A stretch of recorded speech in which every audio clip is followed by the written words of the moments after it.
नमस्कार दोस्तों, news today में आपका स्वागत है।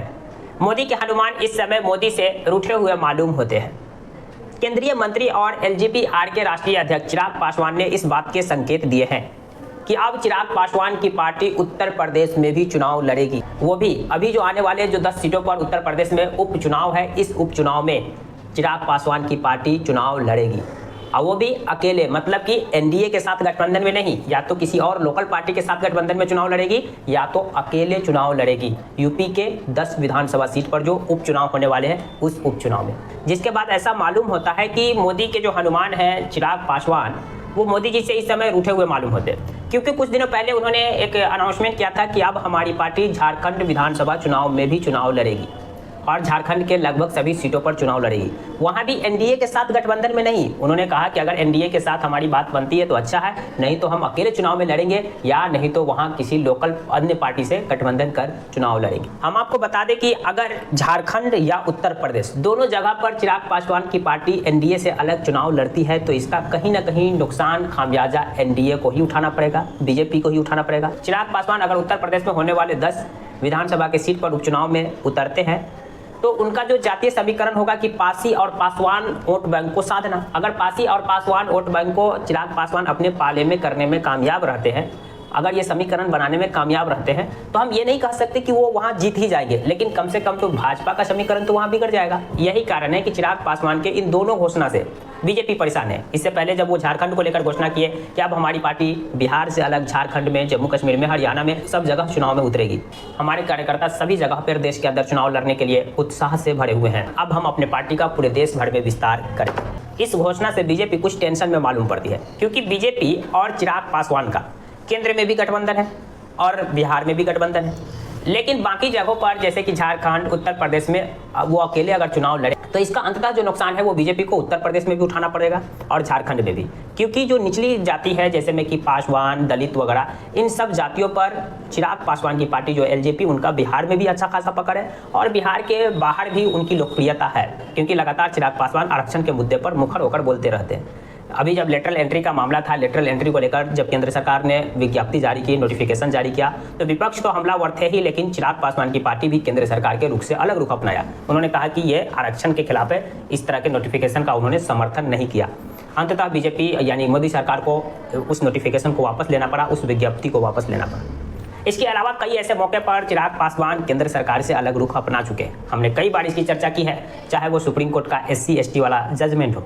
सुप्रीम कोर्ट ने हाल ही में SC/ST में उपवर्ग को बांटने को लेकर जजमेंट दिया है। सुप्रीम कोर्ट की 9 जजों की बेंच ने यह फैसला सुनाया कि अब SC/ST को जो रिजर्वेशन मिला है उस रिजर्वेशन को भी अलग अलग, मतलब कि SC/ST के जाति को बांटा जा सकता है। जैसे फॉर एग्जांपल OBC को जो केंद्र सरकार से 27% रिजर्वेशन मिले हैं, तो OBC को भी उपवर्ग में बांटा गया है, BC1, BC2 या EBC। इसी तरह से SC/ST को भी अलग अलग वो उपवर्गों में बांटा जा सकता है। फैसला का एलजेपी ने विरोध किया, एलजेपी ने इस पर अपना असमर्थन जताया, वहीं केंद्र सरकार ने इस फैसला का स्वागत किया। तो यानी केंद्र सरकार इस फैसला का स्वागत कर रही है और उसी केंद्र सरकार का एक हिस्सा रहा एलजेपी और चिराग पासवान इसका विरोध कर रहे हैं। इसके अलावा भी कई ऐसे मौके हैं जहां पर केंद्र सरकार से अलग एलजेपी अपना रुख अपना चुके हैं, जिसमें जातिगत जनगणना। केंद्र सरकार जातिगत जनगणना के मूड में नहीं है, तो वहीं एलजेपी चिराग पासवान जातिगत जनगणना कराने की बात करते रहते, यानी विपक्ष के समर्थन में दिखते हैं। विपक्ष जो लगातार जातिगत जनगणना की मांग उठा रहे हैं, चिराग पासवान भी चाहते हैं कि देश के अंदर जातिगत जनगणना होना चाहिए।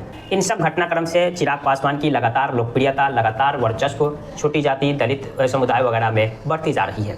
अगर चिराग पासवान यूपी में एनडीए से अलग चुनाव लड़ेंगे तो इसका नुकसान बीजेपी को उठाना पड़ेगा, क्योंकि चिराग पासवान वहां पासी और पासवान समुदाय को अपने साथ करने की पूरी कोशिश करेंगे। इसके अलावा अगर झारखंड में चुनाव लड़ते हैं, क्योंकि झारखंड में विधानसभा का चुनाव होने वाला है, वहाँ 2 गठबंधनों के बीच फाइट है, एक एनडीए और दूसरा इंडिया। इंडिया में कांग्रेस और वहाँ जो जेएमएम है, ये दोनों चुनाव लड़ेंगे। हो सकता है आरजेडी भी वहाँ गठबंधन में हो और उन्हें भी कुछ सीटें मिले, लेकिन एनडीए में वहाँ पर जो बीजेपी है और बीजेपी का शायद कोई छोटी दल से गठबंधन हो। और हालिया में जो चंपाई सोरेन जेएमएम के लीडर थे, वो जेएमएम को छोड़कर बीजेपी में शामिल हुए हैं। तो ये बीजेपी वहाँ पर अकेले चुनाव या तो लड़ सकती है या तो कुछ छोटी गठबंधन पार्टी है जो झारखंड के, उनके साथ चुनाव वहाँ उतरेगी। कांग्रेस, जेएमएम और हो सकता है आरजेडी गठबंधन में उतरे। अभी तक के सर्वे के मुताबिक झारखंड में इंडिया ब्लॉक आगे चल रहे हैं, मतलब झारखंड में इंडिया ब्लॉक की सरकार बन सकती है। अगर वहाँ पर चिराग पासवान अकेले निर्दलीय उतर गए तो यानी इसका नुकसान बीजेपी को उठाना पड़ेगा, तो यानी इंडिया के लिए ये और बेनिफिट है। इसके अलावा हम आपको बता दें कि कुछ दिनों पहले नीतीश कुमार की पार्टी जेडीयू ने भी झारखंड को लेकर घोषणा की थी कि हम आने वाले झारखंड विधानसभा चुनाव में अकेले झारखंड में चुनाव लड़ सकते हैं, या तो वहाँ की जो कोई छोटी रीजनल पार्टी है उसके साथ गठबंधन कर चुनाव लड़ेंगे। अगर बीजेपी यानी वहाँ जो एनडीए है उनके साथ गठबंधन को लेकर कोई बात नहीं बनती है। खंड में बीजेपी चिराग पासवान हो या नीतीश कुमार की पार्टी जेडीयू, इन दोनों में से किसी के साथ गठबंधन के मूड में नहीं है। इसकी एक बड़ी वजह यह है कि अगर गठबंधन के साथ झारखंड में बीजेपी चुनाव लड़ती है तो उनको मतलब कि जेडीयू को भी अच्छा खासा सीटें देना पड़ेगा, फिर चिराग पासवान को भी कुछ सीटें देना पड़ेगा, और फिर अगर वहाँ पर चिराग पासवान या जेडीयू के विधायक जीत कर आते हैं तो यानी कि चिराग पासवान की पार्टी एलजेपी और नीतीश कुमार की पार्टी जेडीयू, इन दोनों पार्टी की झारखंड की सियासत में भी पकड़ हो जाएगी। फिर आने वाले विधानसभा चुनाव या आने वाले मतलब कि लोकसभा चुनाव में बीजेपी को झारखंड में चिराग पासवान और जेडीयू दोनों को साथ लेकर आगे बढ़ना पड़ेगा। शायद यही वजह है कि बीजेपी झारखंड में जेडीयू और चिराग पासवान इन दोनों में से किसी के साथ गठबंधन के मूड में नहीं है। वहीं जेडीयू हो या एलजेपी, ये दोनों झारखंड में गठबंधन के साथ चुनाव लड़ना चाहते हैं। अगर नहीं हुआ तो वो निर्दलीय उतरना चाहते हैं। गठबंधन के साथ इसलिए चुनाव लड़ना चाहते हैं कि अगर गठबंधन के साथ चुनाव लड़ते हैं, अगर हम कुछ सीटें जीत जाते हैं तो फिर हमारी झारखंड की सियासत में हमारी पार्टी का विस्तार हो जाएगा और पकड़ हो जाएगा। लेकिन इस बात की संभावना बहुत कम दिखती है कि झारखंड में बीजेपी, जेडीयू और चिराग पासवान गठबंधन में चुनाव लड़े, और इस बात की भी संभावना लगभग 9 के बराबर है कि बीजेपी उत्तर प्रदेश में चिराग पासवान के साथ गठबंधन कर चुनाव लड़ेगी। बाकी चिराग पासवान के इस बदले रुख को लेकर आपकी क्या प्रतिक्रिया है, कमेंट बॉक्स खुला कमेंट कर सकते हैं। जानकारी पसंद आई तो प्लीज़ वीडियो को लाइक कर दीजिए, चैनल को सब्सक्राइब कर दीजिए। Thank you for watching.